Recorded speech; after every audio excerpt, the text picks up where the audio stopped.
अखंड ज्योति सितंबर 2021। गुरुदेव की अमृतवाणी भाग 2। वेद माता, देव माता, विश्व माता। गतांक से आगे। संध्या वंदन का महत्व। मित्रों, हिंदुओं की 2 बार पूजा होती है। संध्या वंदन। मुसलमानों में 5 बार नमाज पढ़ी जाती है। हिंदू को प्रातःकाल और सायंकाल 2 वक्त पूजा करनी चाहिए।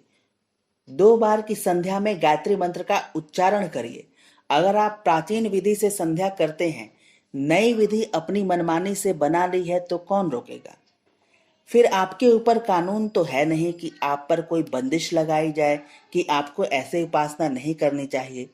लेकिन आप ऋषियों की बंदिश को अगर मानते हो तो आपको प्रातःकाल और संध्या काल भगवान का भजन करना हो तो उसके लिए गायत्री आवश्यक है, अनिवार्य है। बेटे, ऐसे नियम और बंधन हमारे ऊपर लगा दिए गए। क्यों लगा दिए गए? ऋषियों ने समझा कि इससे ज्यादा फायदे की चीज, इससे ज्यादा लाभदायक चीज और कुछ नहीं है। वह है गायत्री मंत्र, जिसका हम प्रचार करते हैं और जिसके बारे में हम ख्याल करते हैं कि यह आदमी की समस्याओं को दूर कर सकता है। आदमी के सामने हजारों समस्याएं हैं, लाखों समस्याएं हैं। ये समस्याएं कहां से आती हैं? भगवान के बेटे के सामने समस्याएं क्यों? साधारणतः आदमी बीमार पड़ जाता है, क्यों? जंगलों में घूमने वाले जानवर क्यों बीमार नहीं पड़ते? आदमी और आदमी की बंदगी में रहने वाले जानवर क्यों बीमार होते हैं? उसका एक कारण है कि हमको वह गायत्री मंत्र, जिसको हम ऋतंभरा प्रज्ञा कहते हैं, जो शास्त्र के बारे में जब अप्लाइड होती है तो वह संयम बन जाती है।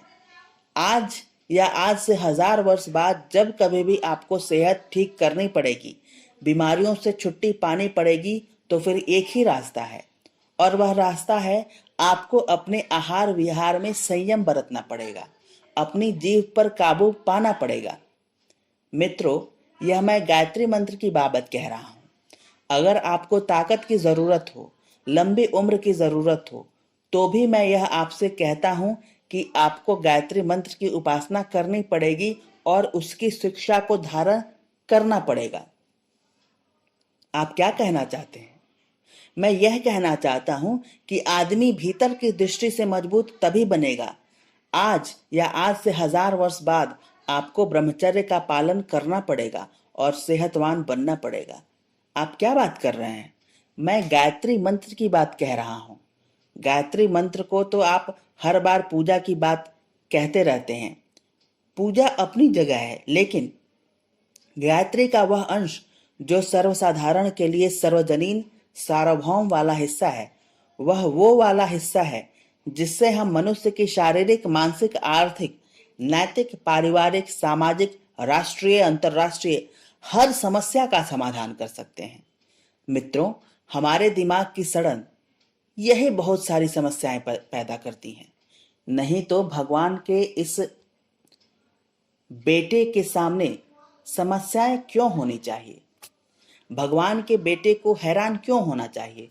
भगवान के जैसा शानदार जिसका बाप और शानदार जिसका बेटा, वह ऐसे परेशान और हताश खड़ा है। यह वह है जिसको अपनी मां के कामधेनु के दूध से अलग कर दिया गया।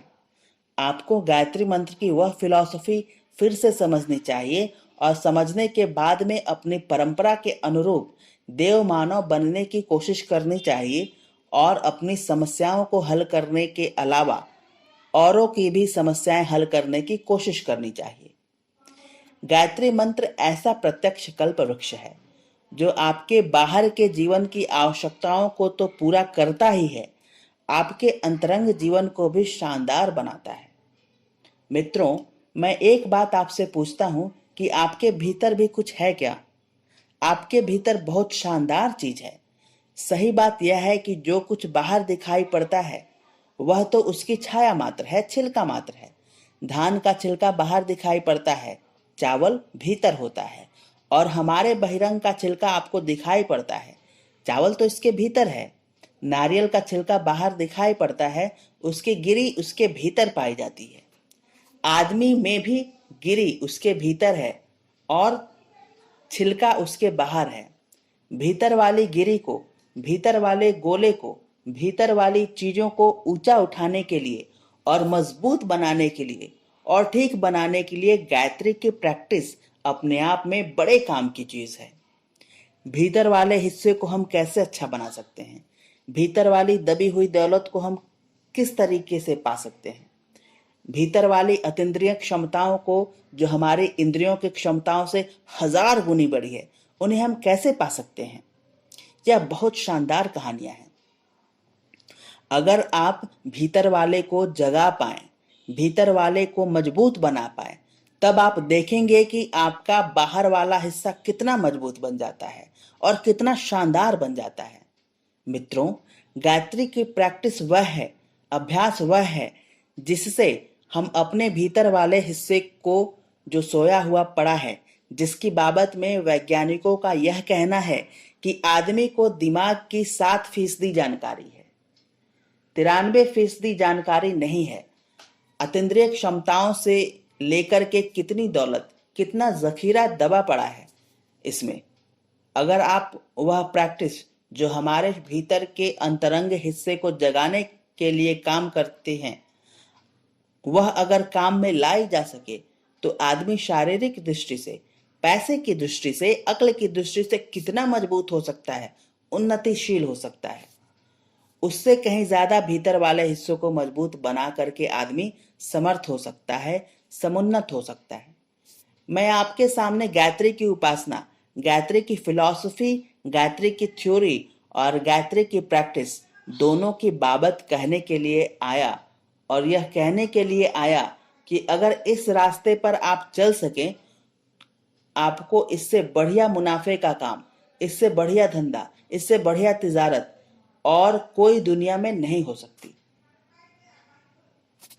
मित्रों, गायत्री मंत्र की बाबत जो बताया जा रहा है वह सही है या गलत, हम कैसे माने?